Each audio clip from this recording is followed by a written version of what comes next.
Muy buenos días a todos. En nombre del Centro Jerópolis y de la Universidad de Valparaíso, les damos la más cordial bienvenida a este conversatorio en relación con la temática de los cuidados. El conversatorio Los cuidados desde la esfera comunitaria tiene como objetivo actualizar las medidas y el trabajo realizado a nivel regional asociado a la temática de cuidados, principalmente aquellas que se enfocan en las personas mayores. Según el último informe de la Organización Panamericana de la Salud, la situación de los cuidados de largo plazo en América Latina y el Caribe, presentado durante el primer semestre del 2023, el 14% de la población de 65 años o más se encuentra en situación de dependencia de cuidados, lo que equivale a aproximadamente 8 millones de personas. En nuestro país, la estimación del Banco Central señala que el trabajo doméstico no remunerado, incluyendo las labores de cuidado, representa más del 25% del Producto Interno Bruto del país. Para que tengan un nivel de comparación, la minería aporta aproximadamente el 13%. Entonces estamos viendo que todo este trabajo que se hace es un trabajo mucho mayor incluso que el de la minería. Asimismo, según datos de la encuesta de bienestar social del Ministerio de Desarrollo Social, 85% de quienes destinan 8 o más horas diarias al trabajo de cuidados no remunerados son mujeres. Ante esto, durante el año 2022, el Gobierno anunció la implementación del Sistema Nacional de Cuidados, un sistema que busca respaldar a las personas cuidadoras en la sociedad, teniendo como pilares fundamentales el registro de personas cuidadoras, el fortalecimiento de los programas de cuidados domiciliarios, el fomento de la capacitación y empleo formal para cuidadores informales, la universalidad, la atención a personas mayores a través del posicionamiento de una política de envejecimiento digno, activo y saludable. Durante esta jornada nos acompañarán Claudia Espinosa, Seremi de Desarrollo Social y Familia, Natalia Jorquera, Asistencia Social de la Unidad de Memoria del Hospital Carlos Van Buren, y Sandra Rodríguez, académica de la Escuela de Enfermería de la Universidad de Valparaíso. Este conversatorio busca entregar un panorama general de la región en la temática de cuidados, desde una perspectiva territorial, institucional y académica. Sin más preámbulos, damos comienzo a nuestro primer conversatorio de este ciclo de encuentros que estará próximamente disponible también en nuestro canal de YouTube. Damos un aplauso a Claudia Espinosa, que nos presentará el primer tema de la jornada. Muchas gracias, Claudia. Muy buenos días a todas y todos. La verdad que una alegría poder estar acá. Yo primero disculparme también por tener que hacer la presentación y retirarme. No es el espacio donde uno viene a dialogar, no solo a presentar, pero en este caso yo pierdo, digamos, al tener que retirarme antes por la situación también de emergencia en la que estamos. Para nosotros compartir lo que es el Sistema Nacional de Cuidados es relevante, dado que efectivamente, bueno, en la presentación dieron elementos que son fundamentales para nosotros y que fundamenta la decisión. Decir de que para nosotros como gobierno el Sistema Nacional de Cuidados sea uno de los pilares fundamentales que es necesario poder sacar adelante, no es mérito solo del gobierno, es mérito de las organizaciones sociales, es mérito de las organizaciones de cuidadora que pusieron al centro esta temática y que durante la pandemia queda en evidencia la crisis de los cuidados y la relevancia que tiene, tal como lo mencionaban al inicio. Entonces, desde ese lugar, lo que hacemos es generar una propuesta. Este es uno de los dos objetivos estratégicos más fundamentales que tenemos como Ministerio de Desarrollo Social y Familia, junto con instalar el sistema de garantía de derechos de la niñez, es decir, dos grandes cambios que son cambios culturales también, ¿no? No tiene que ver solo con política pública, tiene que ver con cambiar las formas de relación respecto al sostén de la vida, ¿no? Una cosa muy simple nos ha tocado en este periodo. Pero en ese sentido, solo quería decir, bueno, ya he mencionado varios antecedentes, mencionaban cuál es la situación, ¿no?, que tenemos, y nosotros estamos pensando en dejar diseñado lo más robustamente posible también el Sistema Nacional de Cuidados, presentar el proyecto de ley de aquí a fin de año y que implique efectivamente crear una política de cuidados que permita, además, que sea a más largo plazo y pensar en un periodo de 10 años, ¿no? En ese sentido, cuando miramos la región, lo que vemos también en el análisis regional tiene que ver con que precisamente tenemos un porcentaje importante de personas que requieren además cuidados, pero algo que es importante también decir, que las personas que cuidan lo hacen en solitario, ¿no? Y eso es un elemento que es fundamental y que tiene que ver también con uno de los ejes fundamentales que es la propuesta. Aquí estaba, ¿no?, lo que presentaban, no lo voy a reiterar, además en función también del tiempo, y sí señalar de que lo que estamos pensando son principalmente en avanzar en dos líneas fundamentales. que primero tiene que ver con pensar cómo miramos los cuidados también como problema social, cómo avanzamos además en ese sentido en una lógica más de corresponsabilidad social, cambiar ciertas estructuras, políticas públicas, pero también tenemos incidencia en la vida y en las relaciones cotidianas, ¿no? En la corresponsabilidad también que implica dentro de la familia y en el entorno mucho más cercano, pero pensar además que el cuidado sea una lógica más de un derecho. Todos merecemos o tenemos el derecho de ser cuidados en momentos de la vida en la cual lo requerimos, algo que hoy día no tenemos, ¿no? Algo que hoy día además aparece más en la lógica de noticias de las cuales nos lamentamos, pero que son condiciones que además en emergencia, como la que estamos viviendo ahora en algunas comunas o afortunadamente quizás menos en la región, ha sido menos compleja que lo que fue en el mes de junio o lo que fue el incendio, ¿no?, de Viña del Mar en diciembre. Es ahí donde además se hace más visible, ¿no?, es más complejo. Y que lo que implica principalmente es poder considerar el cuidado como otro pilar fundamental también, pensando en las políticas sociales y pensando como otro pilar del bienestar, ¿no? Cuando se habla de bienestar y las políticas sociales hasta hoy día en nuestro país ha considerado salud, educación, seguridad social, al mismo tiempo poner cuidados en el mismo estándar también que estos ámbitos, ¿no?, lo cual es todo un desafío. Pero además nos parece relevante que tenga pertinencia local, ¿no?, que sea además en una lógica en la cual no generamos solo políticas estándar. Hay que pensar también algo que siempre le damos vuelta, cuáles son las consecuencias de algunas políticas públicas tan relevantes, que incluso hay políticas públicas que siento tan importantes o tan favorecedoras de, por ejemplo, derecho de las mujeres. Uno dice el derecho a la cuna, ¿no?, que efectivamente nos permite la inserción laboral. Pero es interesante mirar, por ejemplo, en nuestro país, quiénes son quienes más ganan o quienes más tienen derecho al acceso o al pre y postnatal, en realidad me refería, ¿no? Y cómo pensamos que el pre y postnatal también hay ciertos sectores de nuestra sociedad que no acceden, pero si lo pudiésemos pensar en clave de derechos a la cuna o el acceso universal a la cuna, que ahí hay que mirar y hay toda una discusión respecto a cómo se provee también, ¿no?, la sala cuna, pero que tenemos que mirar ciertos efectos, ¿no?, y sobre todo los efectos que tienen en algunos grupos de la población. Y por eso pensar en políticas públicas que tengan pertinencia territorial, que sean diversas. Creemos que no hay una respuesta única y total, ¿no?, pero sí que tenga universalidad, como lo mencionaban al inicio, pero efectivamente con esta pertinencia y a escala subnacional, claramente. Y por eso se está también pensando en avanzar hacia una lógica también regional. Hay una estructura también definida para el funcionamiento en torno al cuidado y a la creación del Sistema Nacional de Cuidado, que implica un Consejo Asesor Presidencial, que la Secretaría Técnica está en el Ministerio de Desarrollo Social y Familia, pero que principalmente tiene comisiones, ¿no?, esas 4 comisiones que abordan distintos ámbitos que creemos que son fundamentales para pensar en un Sistema Nacional de Cuidado, no solo en ámbitos de la normativa, no solo en ámbitos también de gestión de la información, cómo se regula, sino que también cómo es la gobernanza de un sistema de cuidados y también de qué manera vamos avanzando en aquello que requiere, que es el cambio cultural, ¿no?, que es decir, los cuidados no son solo el ámbito del cariño y la entrega que hacen generalmente las mujeres por sus familias,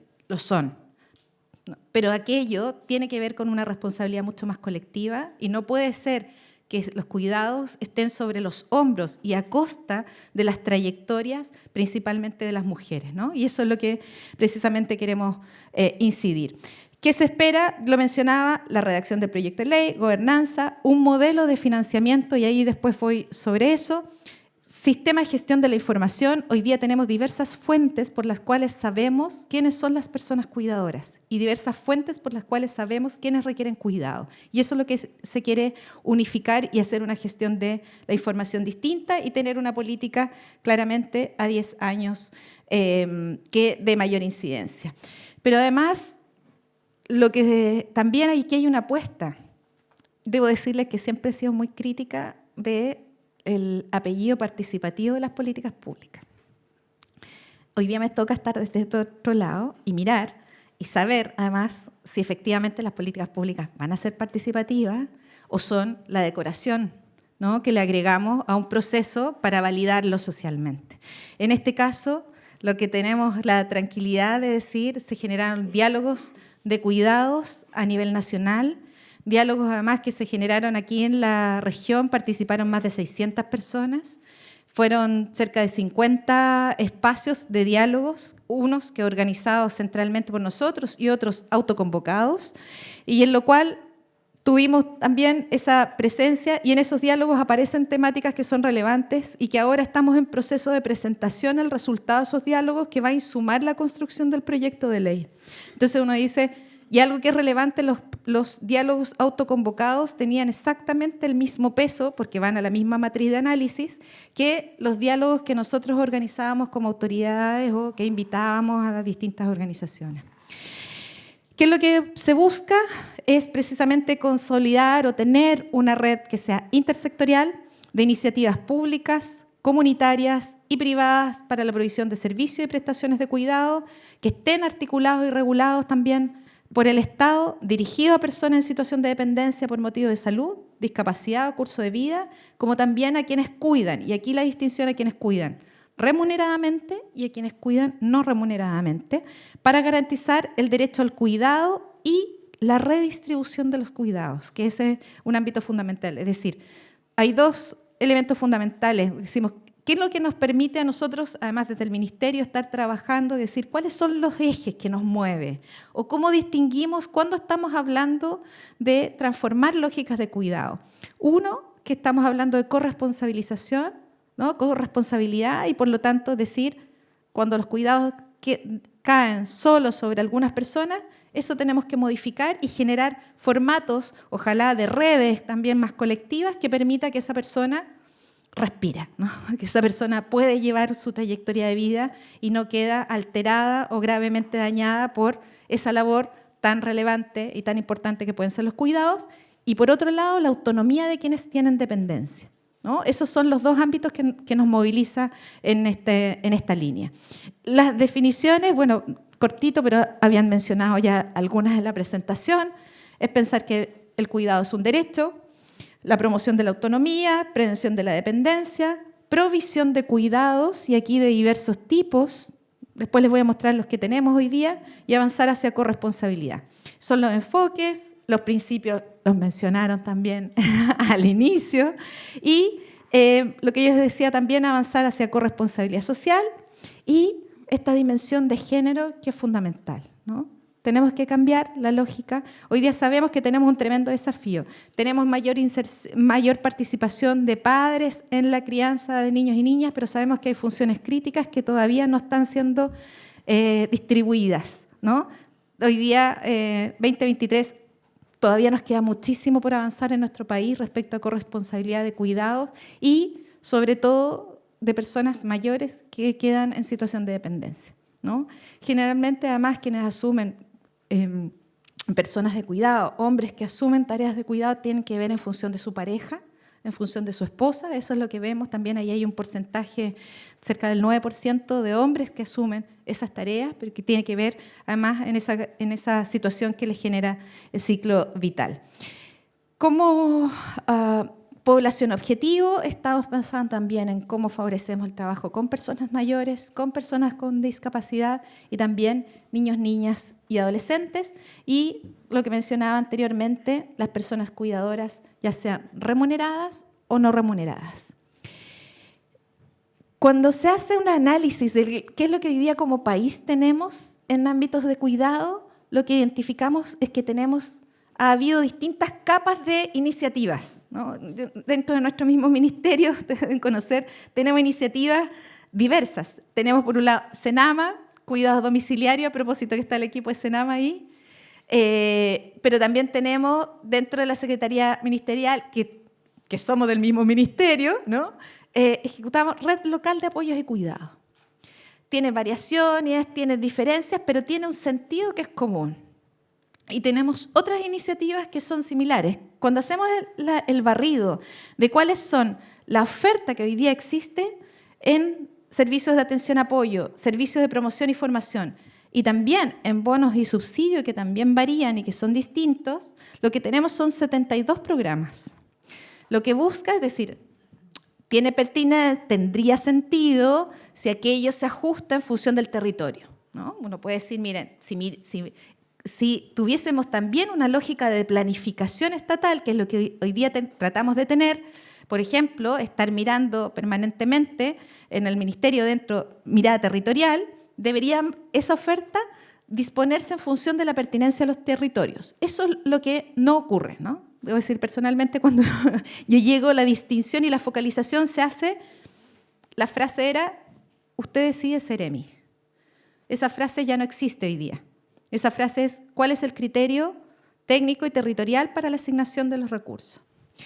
Entonces, cuando pensamos también en el proceso que se lleva a cabo, principalmente desde definir el sistema, conceptos clave, población, lo que hemos mencionado, lo que nos queda, modelo de gobernanza, para pensar en los mecanismos de coordinación regional y pensar también un modelo de intervención social que sea complejo, que integre los distintos elementos y que tenga también esa posibilidad de pertinencia.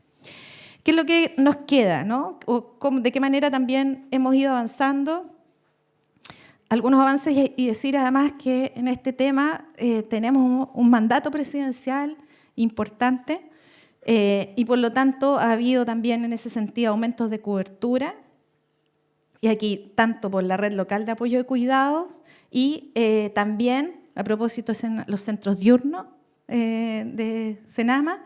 Y lo otro que es importante tiene que ver con la credencial de personas cuidadoras, ¿no? Ese es el número que se han inscrito. Creemos, entre paréntesis, que es un número muy bajito para las personas cuidadoras que hay en el país. Así que, por favor, pedimos la difusión. Es el módulo en el Registro Social de Hogares. Anexo, tiene un anexo complementario de cuidados en la cual pueden inscribirse y pueden registrarse y ahí están todas las orientaciones y si no, los municipios también tienen la tarea de hacerlo, ¿no? Nosotros como ministerio financiamos esa tarea municipal. ¿Cuáles son también otros avances que vinculamos a esto? Claramente, la Ley de Responsabilidad Parental y Pago Efectivo de Pensiones de Alimentos ha sido un aporte también, creemos que es relevante y que puede ser un aporte importante también en la vida de niños, niñas y de las mujeres. El proyecto de ley de conciliación de vida laboral, familiar y personal.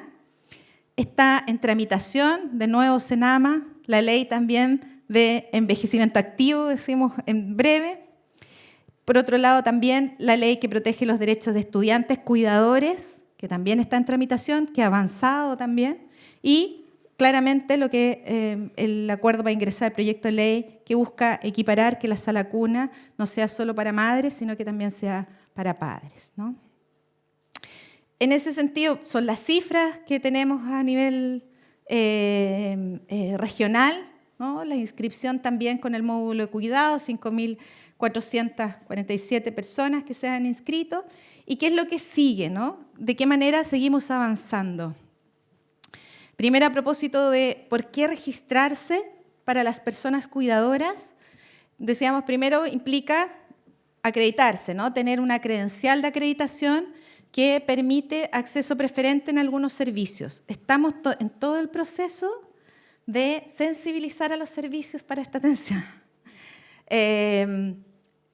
Está la instrucción, están los marcos administrativos, pero sin embargo falta también la comprensión de que cuando alguien pasa adelante en la fila y no se le ve, no hay nada observable, ¿no? No es que está con alguna situación de movilidad, no es que va con el bebé, no es que de una edad avanzada y puede ser una persona muy ágil, muy activa y pasa adelante en la fila. Debemos promover que cuando eso ocurra, todos reaccionamos solidariamente, decir, si está cuidando y hay alguien que le espera en casa, todos deberíamos dejar que pase primero, ¿no? O si está con un niño o niña, por ejemplo, con diagnóstico de espectro autista, deberíamos tener la capacidad también de solidarizar y todos darle espacio a que sea atendida de forma prioritaria. Eso nos permite, y además algo importante, la acreditación permite identificar quiénes son las cuidadoras, quiénes son, dónde están, qué características tiene y poder tener ciertos perfiles que permita también construir perfiles ocupacionales también diferenciados de las cuidadoras, eso es algo fundamental.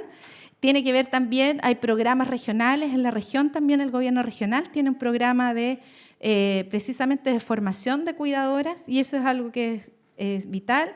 Estamos en el proceso de definición de centros de cuidados comunitarios con MIMBU, en la región van a haber 2 centros de cuidado que tenemos que trabajar en torno a cómo va a estar, en este caso, la oferta de desarrollo social articulada para facilitar ser tiempos de respiro, ser centros de atención, ser centros también que impliquen la colaboración en esa tarea tan fundamental. Hay un proceso de diseño de políticas subnacionales a nivel regional. Magallanes y Valparaíso fueron los primeros pilotos, en los cuales también están en un proceso acompañado también por Flaxo. Ahí tenemos el acompañamiento de 2 instituciones, organismos, que nos están acompañando en ese diseño.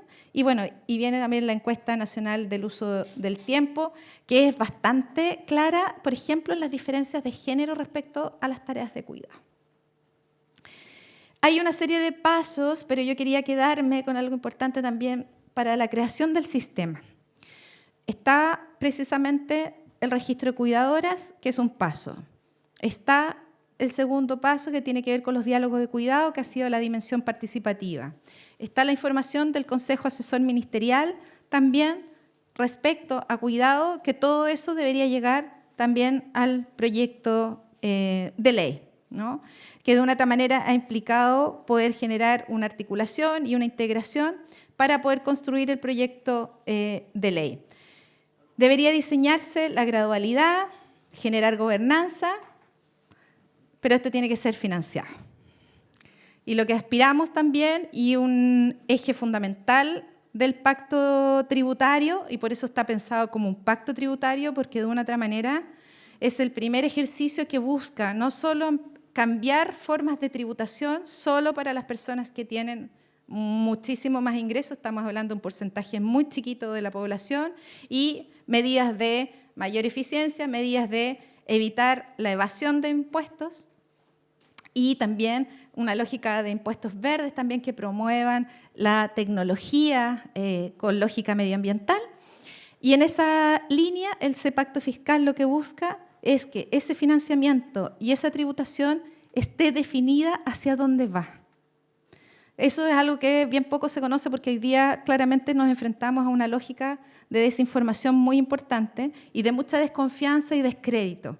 Y en ese descrédito y desconfianza absoluto del mundo político, lo hablábamos recién con el presidente CRAM, decíamos, y en ese descrédito se pierde de vista los temas relevantes que están al centro, ¿no? Y los temas relevantes que están al centro en este caso es cómo financiamos un sistema que efectivamente implica este tremendo aporte en la vida de muchísimas personas, calculamos que son más de 700.000 personas a nivel nacional, las que deben estar en situación cuidando a otros, y cómo hacemos para que efectivamente generamos condiciones de colaboración, soporte o sostén de la vida con clave de corresponsabilidad.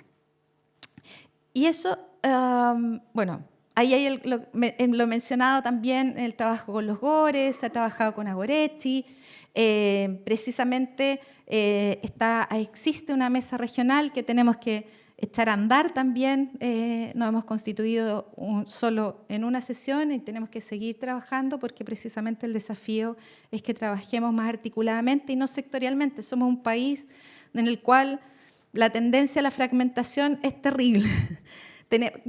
Voy a confesar, hay un diseño del Estado que está hecho para que sea lento.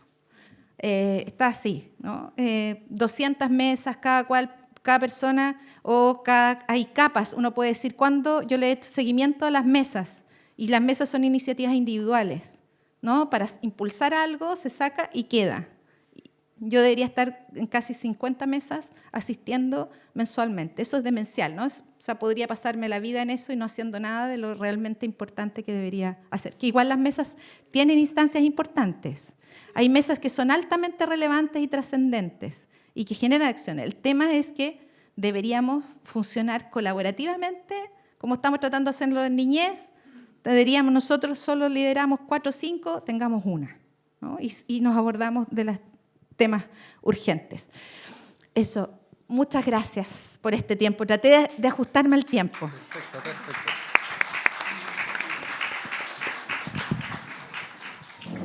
Muchas gracias, Claudia, nuevamente. Ahora pasamos a las preguntas. Si alguien tiene preguntas, Amanda. Señora Ahora Seremi y compañía,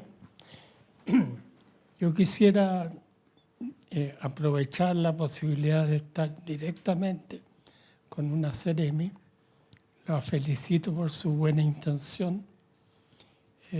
Igual desconfío mucho que todo este andamiaje burocrático vaya a tener, porque ya tenemos ¿cuánto? 21 ministerios, en fin, hay una burocracia gigantesca. Y lo que uno ve como candidato a usuario de los beneficios es la nada misma. Quisiera enfatizar un aspecto.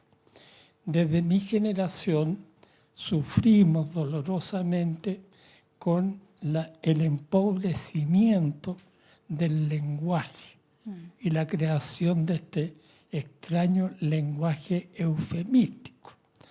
Hay muchos ejemplos que son tragicómicos, pero voy a ir directamente a uno. Hablamos y asumimos que todo esto va a corregir el sistema de salud dentro de otros. Pero si uno se detiene a corresponder la definición que la Organización Mundial de Salud hace de la salud como una situación, ¿no es cierto?, tripartita, biológica, psicológica y social, debiéramos entender que por la situación de nuestro país estamos todos, salvo muy pequeñas excepciones, profundamente enfermos. Si además uno constata, yo me atiendo en 2 hospitales y 3 CEFAM, ninguno se comunica entre uno y otro. Voy y me ven por piezas. Y si no fuera por una mínima cultura que tengo, habría muerto por el sistema, porque uno me dice cosas que me dañan de acuerdo a lo que yo voy sintiendo. Entonces, primero, no es un sistema porque no se relaciona entre sí, y tampoco es de salud, porque el ejercicio que se hace por la salud en términos de previsión es mínimo. Generalmente lo que se trata son las enfermedades. Ahora, si persistimos en eso y no hacemos un cambio en esa esencia, vamos a tener que seguir creando ministerios u otros organismos y servicios, porque estamos enfocando mal, estamos enfocando las cosas en que fatalmente tienen que haber personas enfermas, cuando sería mucho más rentable una inversión de cuidar, de no llegar al estado enfermo. Y de eso no hay nada, poco o nada, ¿no? Entonces, esa es una inquietud que tengo. Es decir, si no hay un enfoque previo y no hablamos las cosas por su nombre, perdemos el tiempo y a nosotros nos queda muy poco tiempo. Somos una generación que hemos pagado un precio demasiado alto y vemos, digamos, lastimosamente que muchas de estas cosas ojalá le vaya muy bien, pero nosotros no las vamos a ver. Y si vengo aquí es que estoy pensando en mi nieto o tal vez con suerte en los hijos de mi nieto, porque pagué un precio por luchar por un mundo mejor. Perdí estrepitosamente, me hicieron trizas, pero no han alterado mi decisión y mi compromiso de hacer de este un mundo mejor. Gracias. Solo su Muchas nombre gracias. para no olvidarlo. Su nombre para no olvidarlo. Gracias, Patricio. ¿Y ¿Alcanzamos? ¿Sí? podríamos juntar la de Patricio con...? Sí, por favor. Ya. Sí. Ahí va el micrófono. Muchas gracias por su tiempo. Yo tengo la credencial, lo mío es muy breve. Yo tengo la credencial y cuando la he presentado, la desconocen. En las entidades en las cuales la he utilizado, que han sido públicas, según me indican, la desconocen. Entonces, me gustaría ver la posibilidad de que esto sea informado en las redes pertinentes, porque ni siquiera saben de lo que uno habla. Entonces, causa más que todo una molestia a la persona y uno queda así como con la premura y se tiene que ir, porque anda siempre con el tiempo escasísimo. Número 2. Si se van a crear esta red de cuidados, que las personas que estén inscritas en esta red de cuidado a veces para apoyo sean las idóneas, por favor. Porque yo he tenido personas que han ido a ayudar y sencillamente no sirven, no están preparadas, no saben a lo que van. Incluso aún siendo, podría haber, si intento explicarme, hay entidades que no son gubernamentales, que son aseguradoras, que tienen por temas de ley, tienen que ver con los cuidados de ciertas pacientes con ciertas características. Entonces, esas personas tienen que proveer de cuidadores. Entonces, los cuidadores, esas instituciones, para salir del paso, envían a cualquier persona, y cualquier persona llega a un hogar donde hay adultos mayores. Entonces, se sienten vulnerados, uno no sabe la confiabilidad de las personas, y uno, al preguntarle, ¿usted cómo llegó acá? ¿Le hicieron una entrevista? No tengo idea. Me llamaron y me dijeron si yo podía venir a hacer este turno. Entonces, uno no sabe quién entra a la casa, porque no hay un registro tampoco. Si uno lo busca en la no hay registro, no hay nada. Entonces, ellos van casi como de buena voluntad, como para salir del paso. Entonces, si el gobierno tuviera alguna instancia, por favor, de a lo mejor supervisar también, no solamente la parte de ustedes como gobierno, sino de estas aseguradoras que proveen estos servicios. No sé si eso sirve de algo. Muchas gracias por escucharme y muchas gracias por su tiempo. Sí. ¿Su nombre cuál es? Claudia. Gracias, tocaya. Yo quisiera brevemente contestar y agradecer las palabras y las preguntas. Es fundamental estar en estos espacios. La única forma de que podamos avanzar en políticas públicas, y en eso, con las diferencias de historia o trayectorias que tengamos respecto a lo que dice Patricio, yo estoy aquí asumiendo un cargo en un ámbito distinto, con costos personales, digamos, de trayectoria profesional y académica, porque apuesto que es la instancia para que podamos transformar y pellizcar algo de la realidad que vivimos, ¿no? Y por eso también la relevancia de poder conversar con ustedes y expresarles, porque precisamente tenemos la dificultad de que aquello que se dice se escucha lleno del ruido que implica la desconfianza histórica también que existe y que se ha exacerbado en los últimos años respecto al ejercicio en la política, pero que es la única vía que nosotros, al menos, por qué estar aquí, que creemos que podemos transformar y generar acciones concretas. Sobre lo que planteaban, efectivamente, lo que decía Patricio, bueno, hay ámbitos en los cuales podemos hacernos cargo y otros que no, del área de salud. Yo creo que eso implica también un ejercicio de mucho más largo aliento y bastante más voluntad transversal respecto a las transformaciones que se requiere y la inversión en salud también que se requiere histórica, como puede pasar también en educación, pero sí decir que cuando estamos pensando en el ámbito de cuidado, precisamente salud tiene un rol fundamental, pero en la lógica de que sí, por eso el pensar el sistema de gobernanza es relevante, pensar, por ejemplo, los mecanismos de fiscalización, de lo que menciona Claudia. Si bien el Estado no podría regular la acción privada, genera estándar y tiene normativas de fiscalización, ¿no? Y eso es lo que tiene que estar dentro de ese diseño, y por eso hablábamos de crear perfiles de personas cuidadoras, porque no es lo mismo cuidar a una persona con discapacidad o ese perfil gerontológico o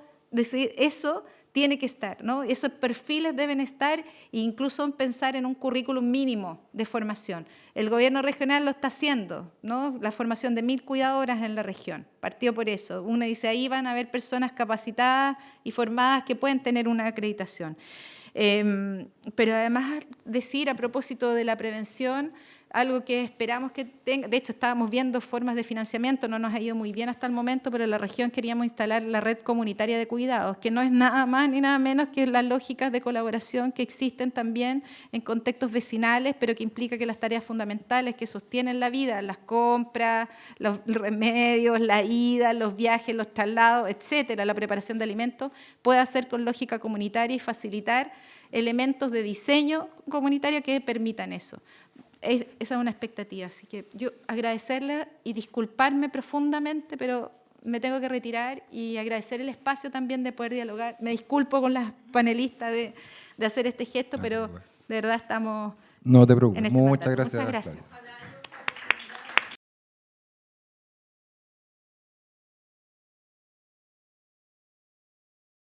Ahora damos un aplauso de bienvenida a Natalia, quien nos presentará el segundo tema de la jornada. Muchas gracias, Natalia.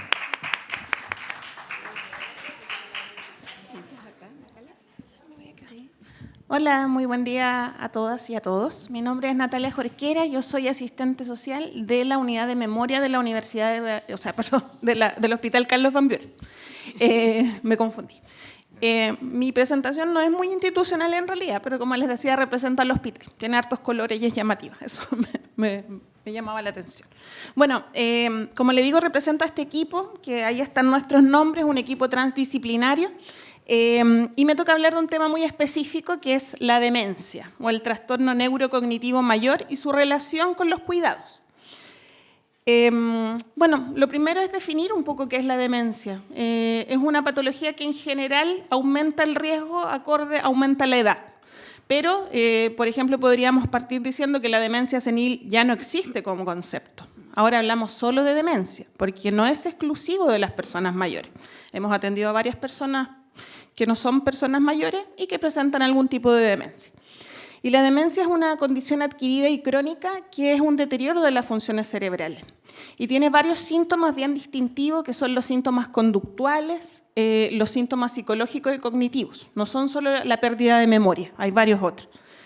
Y estos repercuten en la capacidad de la persona para poder hacer sus actividades de la vida diaria, lo que venía haciendo normalmente, y con eso además implica que necesita apoyo de terceros, que hay una dependencia que va aumentando en función de que la patología se complica. Y eso también dificulta la autonomía de la persona y su participación familiar y social. Las cifras son bastante alarmantes. Hoy en día en el mundo viven 55 millones de personas con demencia, 10 millones cada año de casos nuevos. Al 2030, las proyecciones también son muy negativas. 78 millones de personas van a vivir con esta enfermedad en el mundo y el 2050, 139 millones. Es decir, de aquí a 27 años se va a triplicar la patología, según la OMS.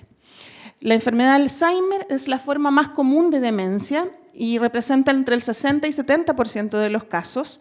Es en el mundo la séptima causa de defunción y además genera discapacidad y dependencia, como les explicaba. Además, el costo es altísimo. Para las economías del mundo, el año 2019, el costo asociado directa o indirectamente a la demencia es de 1.3 billones de dólares. Y además, la demencia es bien castigadora con el género femenino. Tenemos mayor prevalencia, mayor discapacidad y mayor muerte por esta causa, pero además somos las mujeres las que ejercemos los cuidados. Al menos el 70% de las horas que se otorgan a cuidar a personas con demencia las realizan mujeres. En Chile, la realidad no es muy diferente. El 1.06% de las personas tiene algún tipo de demencia. El 7% además de las personas mayores de 60 años tiene algún tipo de trastorno de deterioro cognitivo, digamos, que además podría convertirse en una demencia eventualmente si no se toman acciones concretas. En el 2050 se espera que el 3.1% de la población presente Alzheimer u otras demencias. Tercer lugar de enfermedad causante de pérdida de años de vida saludable por muerte prematura y discapacidad en los mayores de 65 y representa la cuarta causa de muerte específica en Chile, con casi 3.500 personas.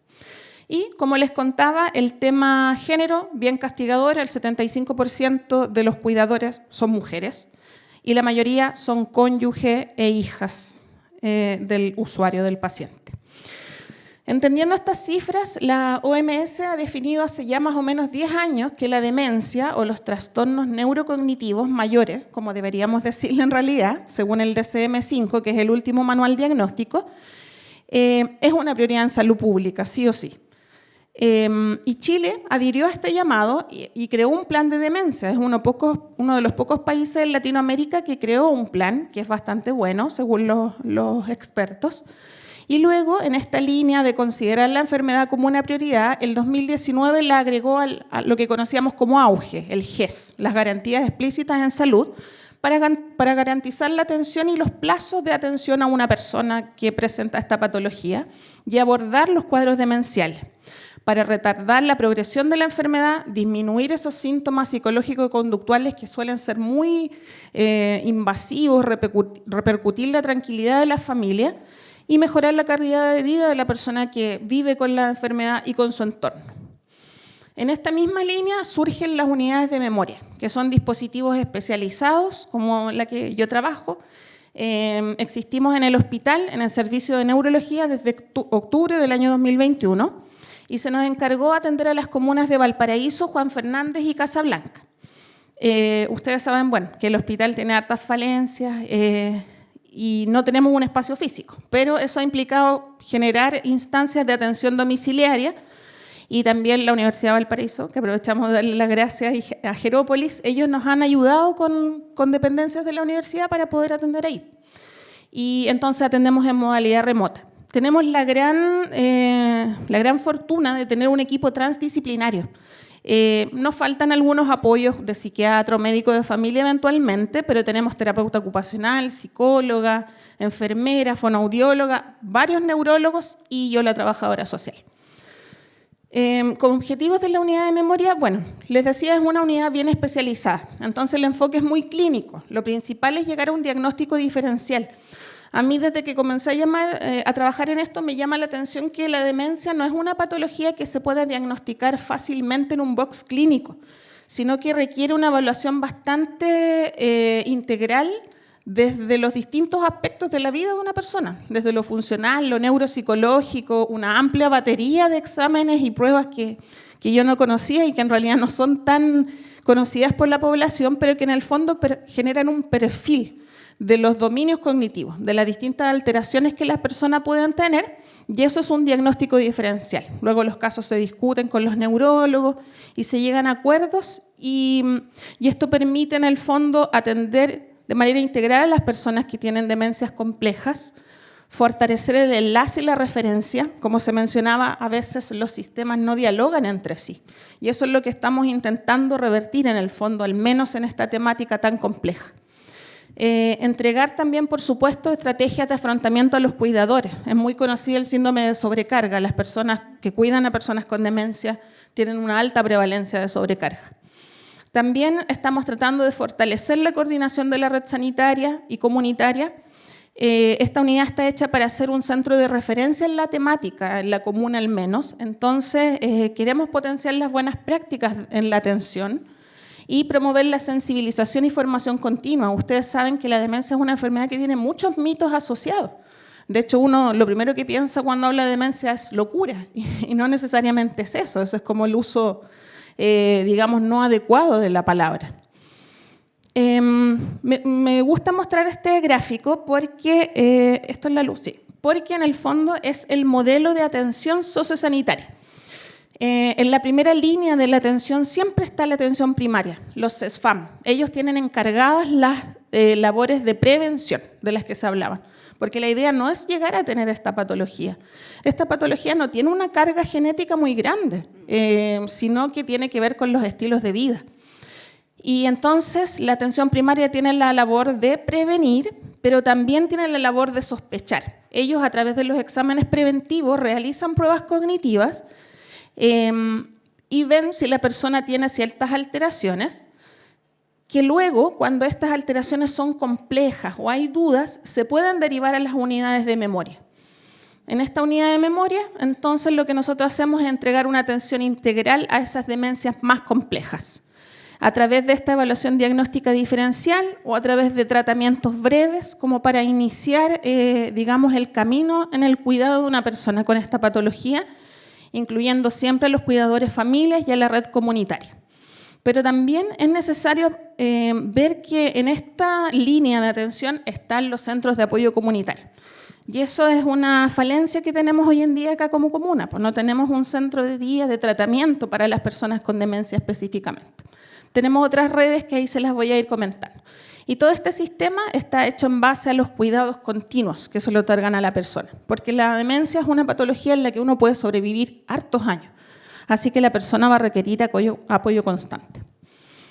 Ahora es muy importante pensar cuáles son las necesidades que las personas que cuidan tienen respecto a vivir con una persona con demencia. Muy conocido, como les decía, el síndrome de sobrecarga, y la demencia tiene esta carga de ser una patología crónica y donde además hay un deterioro progresivo. De hecho, se habla en este tema de un concepto que es el duelo anticipado, porque uno vive con una persona que va perdiendo, digamos, las características por las que uno la conocía. Entonces uno va viviendo una pérdida, digamos, durante la vida de la persona. Eso genera gran sobrecarga. Y en general, esta es una encuesta a los cuidadores y se les preguntaba qué necesitan en relación al cuidado específico. Lo que se necesita muchas veces es que la persona que tiene la patología pueda participar en actividades, porque sobre todo acá en Valparaíso las personas quedan encerradas en su casa, ya sea por acceso, ya sea porque necesitan a alguien que los acompañe. Se necesitan manejar los síntomas psicológico-conductuales, estas agitaciones que las personas tienen, la desorientación, entre otras. También necesitan conocer la enfermedad, porque no es una enfermedad muy conocida todavía, y necesitan apoyo formal e informal en los cuidados.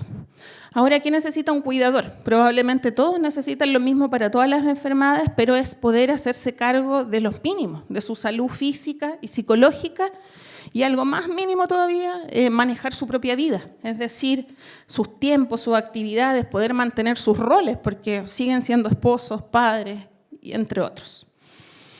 Ahora, desde la evidencia científica, hay varias estrategias probadas con los cuidadores, son las que acá se mencionan, no me voy a detener mucho en ellas, pero en el fondo tienen que ver sobre todo con entrenar las habilidades de las personas que cuidan, entregarle apoyo social, sobre todo a través de grupos de apoyo, y idealmente tener descansos de su labor, espacios para poder hacer sus propias actividades.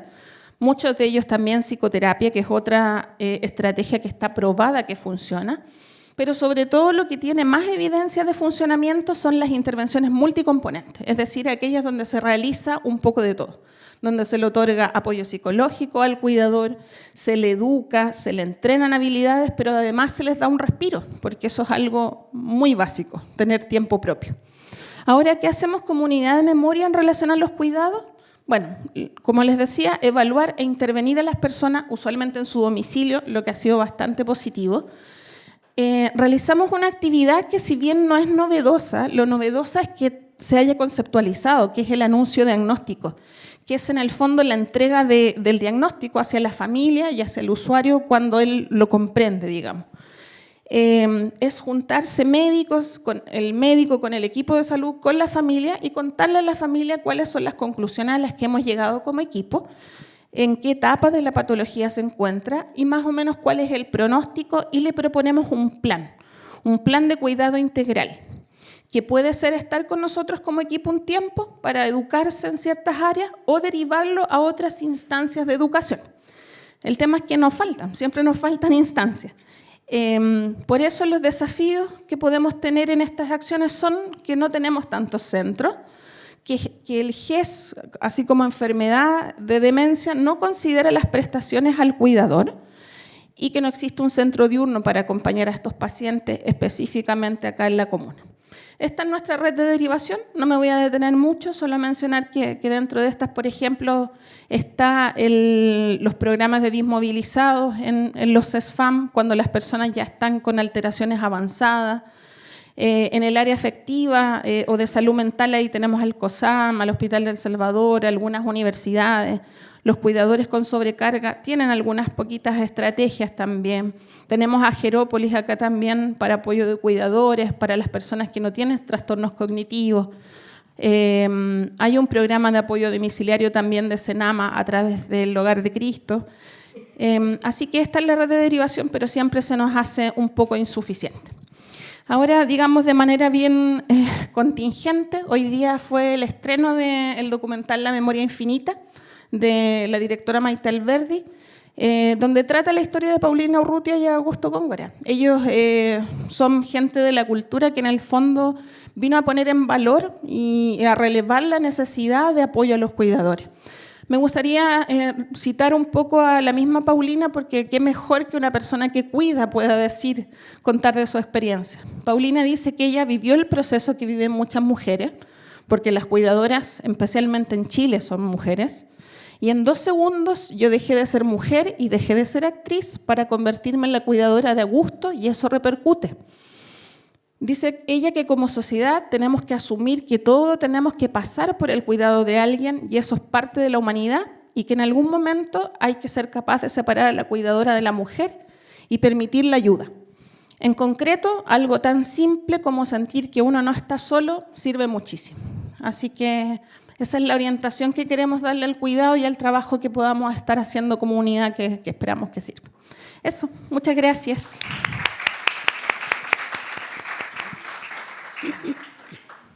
Muchas gracias, Natalia. Ahora vamos a pasar con Sandra, ¿cierto? Para que termine la tercera presentación, y después de eso vamos a hacer la ronda de... Hola, buenos días a todos. Para mí realmente es un placer poder estar aquí con ustedes, y yo creo que un poco de lo que voy a hablar va a aunar y tomar mucho de lo que dijeron las 2 expositoras anteriores. Yo soy del área de la academia, así que tengo un sesgo más como de esa vista, y de hecho cada palabra que empezaron a hablar, yo dije, acá podemos intervenir como en la parte de educación. Y yo creo que le voy a dar respuesta a, ¿cómo se llama?, Claudia, a Patricio, no me acuerdo tu nombre, para un poco también a las necesidades desde la línea más pequeña. ¿Ya? A mí me pidieron hablar con respecto a los paradigmas y los desafíos que tenemos desde la educación en enfermería con respecto a los cuidados. Así que para primero contextualizarlo, era como para decir que en el fondo, enfermería está desde hace muchísimos años a nivel mundial. Ha cumplido un rol muy importante, y de esto desde ser cuidadora, nosotros sí hemos sido cuidadora muchos años, pero en el periodo de COVID esto se notó a nivel mundial, ¿ya? La enfermera, y no porque soy enfermera, me siento orgullosa de serla, yo creo que reivindicó y se dio una importancia en el rol que tenemos a nivel transversal. Pero también demostró que hay falencias, hay vacíos y hay cosas que hay que establecer estrategias para poder dar la atención de la mejor manera. Y como el tema era paradigma, comencé explicando primero qué es un paradigma. Paradigma va a ser el techo con el que nosotros nos vamos a estar movilizando, y ahí van a haber normas, modelos y toda una forma de trabajar de acuerdo a eso. Y obviamente tenemos paradigmas en distintas áreas. Y acá yo mostré una imagen que era los paradigmas en el fondo en los cuidados y enfermería, ¿ya? El paradigma en enfermería ha pasado por etapas. Como en muchas otras áreas, nosotros vamos a ver que esto depende de una línea histórica. En los primeros años se hablaba de paradigma en categorización. ¿Qué importaba ahí? Las categorías en el 1850, lo que era de salud pública, lo que era hospitalario, lo que eran enfermedades, y categorizar a las personas con respecto a diferentes tipos de enfermedades. Y ahí era un modelo muy biomédico, y en el cual la gente tenía que tener una enfermedad o una infección y requería algo. Después se pasó a la integración. Aquí el foco era la persona, ¿ya? Y la persona tenía que estar atendiéndose, cuidándose, cambiando estilo de vida, o la vacuna, el medicamento, ese era el foco. Pero en la actualidad y en el mundo estamos hace mucho tiempo en lo de la transformación, y esto da mucho sentido con el cambio climático. Hay un cambio, y cuando ustedes van a médicos, muchos de los adultos mayores que están aquí deben tener por lo menos más de una enfermedad, y es típico que tengan muchos medicamentos, y eso siempre le van a decir hablar un poco de cambios de estilo de vida. Siempre vamos a pedir una transformación. Junto con eso vamos a ver que antiguamente se hablaba de un paradigma conductista. Todo tenía una causa y el que daba la educación, porque esto en educación, era alguien que sabía, alguien que no sabía. Y eso era lo típico que había. Pero hemos pasado por el tiempo con distintos tipos de paradigmas y en este momento estamos en un paradigma constructivista. Usted me pregunta, ¿qué significa eso? Para poder tener idea un poco, significa que enseñar no consiste en transferir conocimiento, porque tanto ustedes como yo hay cosas que vamos a transferir desde la experiencia y no existe nadie que venga como tabla rasa, que es lo que se pensaba antiguamente como Sócrates, que decía yo me paro, hablo y el que está ahí escucha y sabe, y está en blanco y llega todo el conocimiento. Eso no es así. Todo el conocimiento es circular. Y hay cosas que yo voy aprendiendo y renovando. Y es así como se llegó a este paradigma actual en que se construye el conocimiento. Es una actividad en que el alumno, es decir, ustedes y todos nosotros, porque yo también puedo ser estudiante, obviamente vamos haciendo una construcción de conocimiento. Esta enseñanza es propia.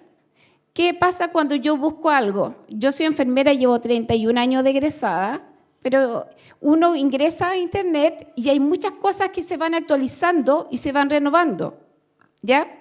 De hecho, un área muy fuerte que nosotros en enfermería es la curación.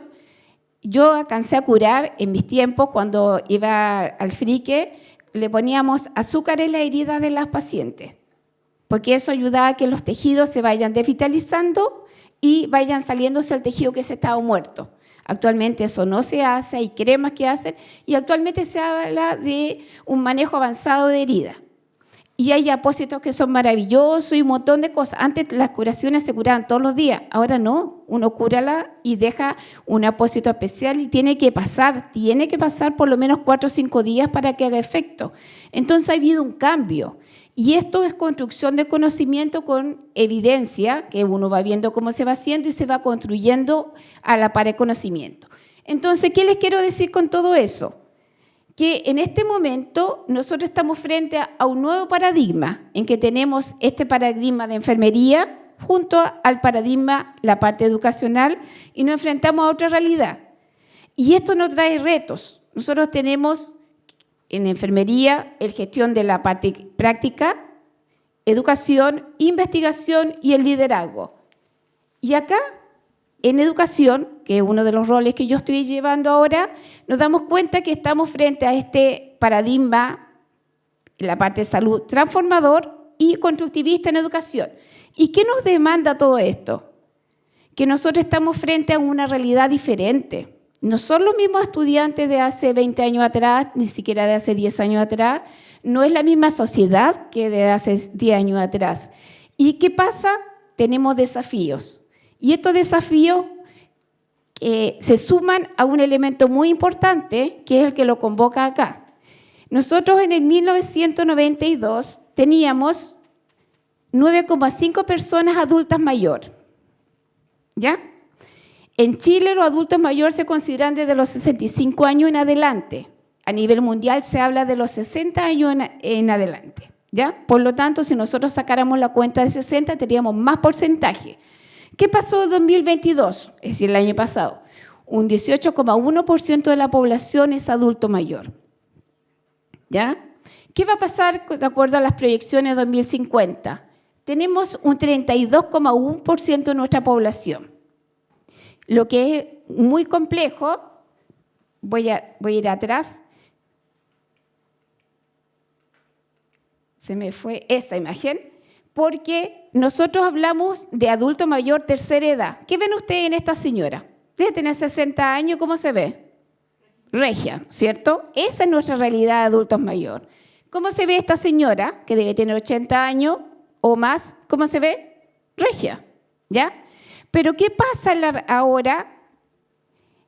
Nosotros vamos a enfrentarnos que la mayoría, esto es actual, 2017, vemos que la mayoría de la población está acá. Ya no somos una pirámide, ¿ya? Estamos casi cuadrados Y significa que estas personas que en el 2017, que era esta tabla, van a llegar acá al 2050 y vamos a tener la mayoría de nuestros adultos mayores, ¿qué edad van a tener? Más de 85 años. ¿Ya? ¿Qué significa? Nosotros en este momento estamos en un proceso avanzado de envejecimiento. Somos uno de los países de América que tiene más adultos mayores. Y la quinta región, Valparaíso, es la que tiene más adultos mayores a nivel nacional. ¿Ya? Y de la región de Valparaíso, la comuna de Valparaíso, es decir, aquí propiamente tal, donde está Jerópolis, es donde hay más adultos mayores. ¿Qué pasa con los adultos mayores? Yo soy enfermera, trabajé muchos años en UCI por un problema de salud de mi columna, estoy operada 3 veces, me dediqué a trabajar en atención primaria y transformé todo mi conocimiento que tenía a atención primaria de salud. Me ha tocado atender muchos adultos mayores, vamos con los estudiantes a atender a diferentes CEFAM y estamos en la ex escuela de enfermería atendiendo en box a adultos mayores, especialmente control crónico y examen de medicina preventiva del adulto mayor. Pero vemos que nuestros adultos mayores de la región de Valparaíso, la mayoría vive solo. Muchos viven solos. La red de apoyo es escasa y había mucha gente que en el Cerro Las Cañas todo tenía su red de apoyo con familiares cercanos porque vivían todos en el mismo sector. Pero ¿qué pasó después de los incendios? Se fueron porque a nivel político, no me meto mucho en política, la verdad, ¿qué pasó? Tomaron a esa gente y le dieron casa, pero le dieron casa en Peña Blanca. Y una persona que vivió toda su vida en Valparaíso, ¿va a dejar Valparaíso para irse a Peña Blanca? Jamás. Es otro clima, no ve el mar. Y la gente, ¿qué pasó con esos adultos? La gente joven se fue a Peña Blanca, en unas casas que les dieron con su grupo nuclear, pero los adultos mayores quedaron acá solos. Y no es broma, solos. Por lo tanto, tenemos muchos adultos mayores que no tienen red de apoyo. Entonces, nosotros en este momento, ¿a qué nos vamos a enfrentar? Porque la pregunta es, ¿qué hace la Escuela de Enfermería de la Universidad de Valparaíso con respecto a esta situación? Estamos en un periodo de transformación, viendo la parte de salud, en un periodo en que estamos con estudiantes constructivistas, que son estudiantes con muchas demandas y tienen poca conciencia de sus deberes, que esa es la realidad. Y estamos en un mundo en que estamos con una cantidad increíble de adultos mayores. Y estos adultos mayores que gracias a la tecnología, a la salud, a los medicamentos, llegan a ser adultos mayores, pero son adultos mayores vulnerables, porque la situación económica del país no les deja que tengan una buena calidad de vida.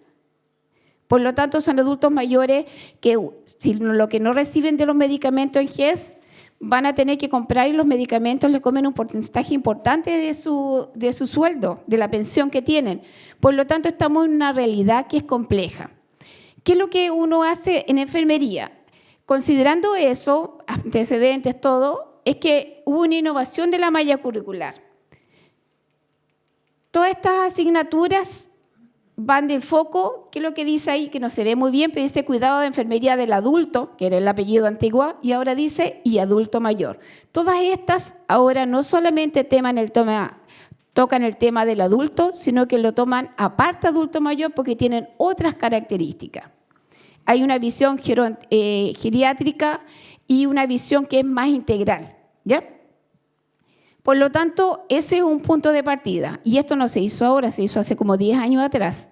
Entonces, la visión no es tratar a una persona, ya no, a los estudiantes uno le exige, y no es broma, no se llaman ancianos.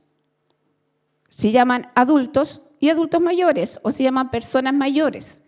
Nadie habla, la gente antiguamente, un adulto mayor lo trataba y le hablaba como un niño pequeño. ¿Se acuerdan? Abre la boquita, que no, eso está prohibido. Hay que dignificar a la persona, no porque la persona llega a ser adulto, termina en un nivel de que es un niño. Eso es totalmente incorrecto. Por lo tanto, este concepto se trata de traspasar a los estudiantes. Primero, cambio de la malla curricular. Segundo, un trato dignificado al adulto mayor. ¿Ya? Y nosotros dentro de nuestra área, que tenemos gestión del cuidado de adulto y adulto mayor, pasamos diferentes etapas en las cuales vemos la parte preventiva, y es así como vamos a los CEFAM, en el Ortomucho Cefam de Valparaíso hacemos examen de medicina preventivo del adulto mayor. ¿Cuál foco tiene? Funcionalidad. Funcionalidad física y funcionalidad cognitiva, que está muy de la mano con lo que dice la colega, que en el fondo acá y nosotros en enfermería hacemos exámenes que son de tamizaje. ¿Qué significa ese examen? Lo ven y dicen, ¿está alterado en qué nivel? Porque lo primero que le pasa a los adultos que se angustian mucho es la memoria. Y no se acuerdan de lo que hicieron en la mañana. ¿Y qué pasa si yo tengo una persona que es diabética, hipertensa y tiene dislipidemia y toma 4 remedios diarios y no se acuerda si se tomó el remedio? Por lo tanto, para nosotros en enfermería tiene mucho peso la parte cognitiva. ¿Qué pasa si la señora vive sola, el caballero vive solo, como les decía, y deja el fuego encendido? Por lo tanto, la memoria a corto plazo, para nosotros entonces hacemos exámenes en que te van a medir diferentes aspectos de la parte cognitiva y de acuerdo a esos exámenes se derivan. Y se pueden derivar también, como salía ahí, que decía a más adulto mayor autovalente, que son personas que están no alterados, pero puedo potenciarle para que no tengan alteración de la memoria. Pero aquellos que están alterados se derivan inmediatamente a salud mental para que se puedan manejar este problema obviamente, de deterioro cognitivo. Y el otro problema que hay, la persona que se demora más en darse cuenta de los deterioros cognitivos son los familiares cercanos. Porque los familiares cercanos, ¿qué es lo que hacen? Justifican. No es que mi mamá tiene mala memoria. Porque a uno con la parte afectiva, el cariño, le da no sé qué de pensar que tiene algún problema de deterioro, que están castigados socialmente. Es decir, no tiene, porque el concepto no es locura. Es deterioro cognitivo. Y lo bueno de toda esta noticia es que el deterioro cognitivo tiene una etapa en que se puede frenar y se detiene. Al inicio, cuando hay mucha estimulación cognitiva, se para. Si yo paso el periodo, ya esto, como decía la colega, es progresivo. Por lo tanto, este deterioro siempre va a ir cada vez peor. Pero la primera etapa es muy laxa, en el cual que yo puedo estimular esta memoria. ¿Ya?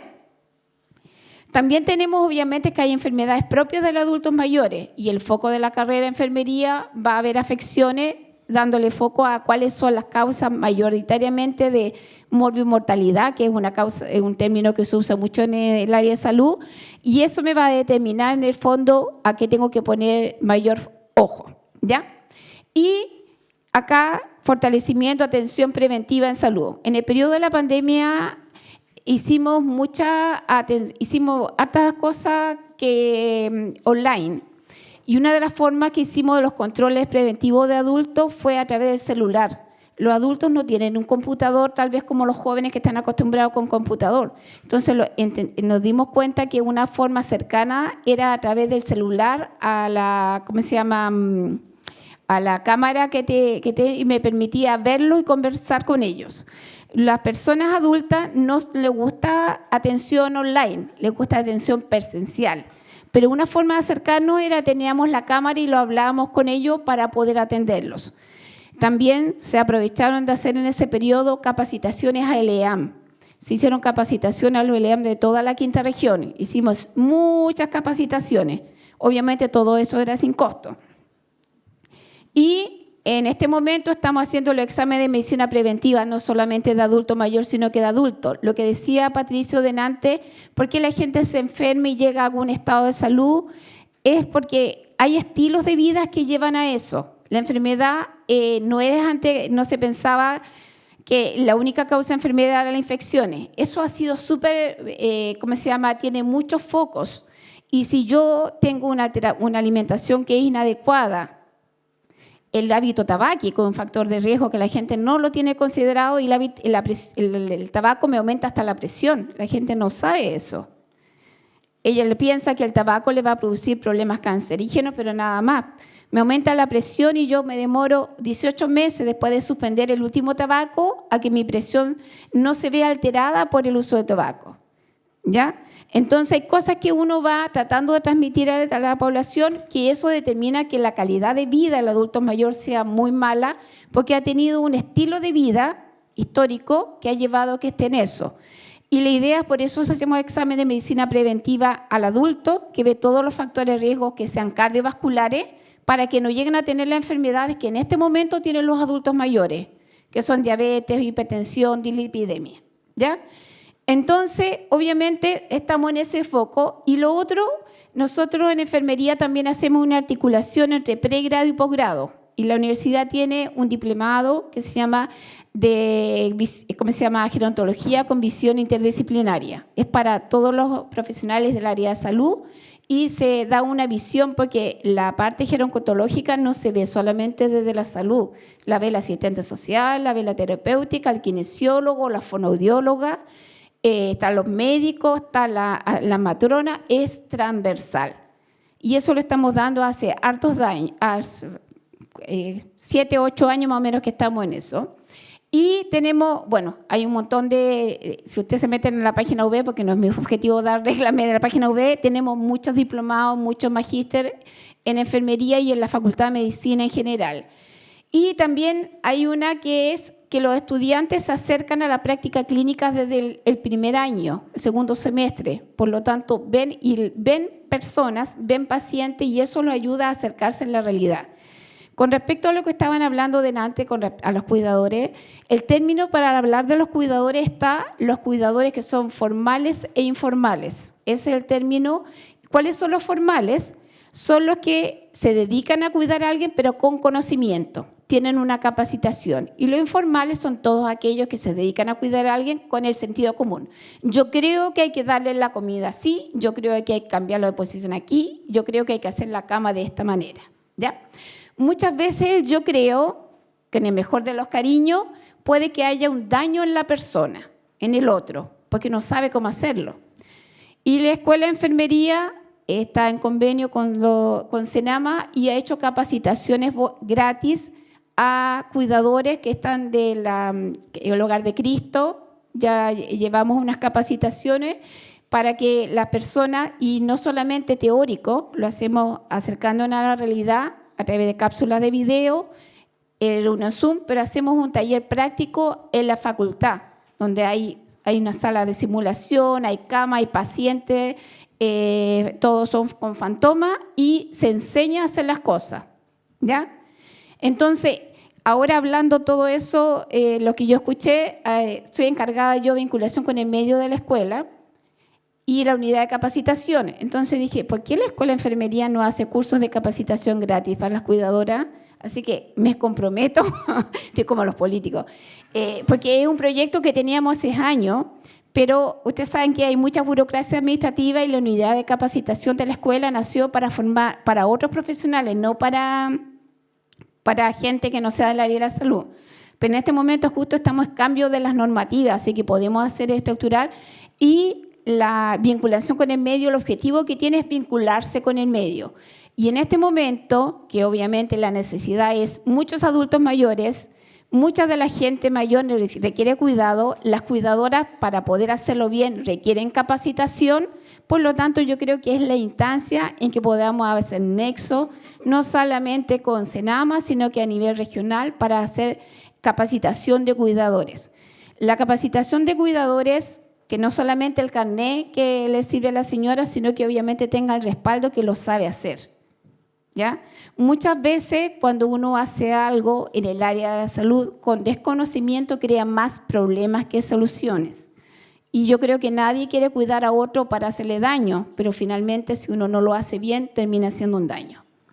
Entonces, esto es un poco de lo que ya le hablé. Nosotros que trabajamos con Senama, con los CEFAM de Valparaíso, Jerópolis y con los LEAM. Y acá, esta señora se llama Virginia Henderson. Ella es una teorista de enfermería y estableció modelos de la gestión de enfermería con respecto a necesidades. Y habla de 14 necesidades. Esta señora todavía está viva. Y estableció, y esto es a nivel mundial, con respecto a las necesidades, desde las necesidades más básicas, como respirar, hasta una necesidad superior, que es mantenerse, la comunicación. Y ella me dice que la única función de la enfermera es ayudar al individuo sano, porque queremos prevenir enfermedades, porque la idea no es cuidarla solamente, sino que prevenirla, pero el individuo enfermo. ¿Y qué nos encontramos en este momento? con esto que es nuestras oportunidades. Tenemos un cambio de paradigma, tenemos una realidad diferente, tenemos un mundo que tenemos muchos adultos mayores y esos adultos mayores muchas veces cuidan a otros adultos mayores. Entonces, la idea es que con todo lo que se habló de las políticas, de todo eso, que es un proceso lento, yo creo que lo más importante es que frente a todo esto lo que tenemos que hacer es educarnos. La educación cambia y la educación nos ayuda mucho. Entonces, si yo cuido a otro, tiene que ser en base a conocimientos. Y ese es mi ofrecimiento como la parte académica.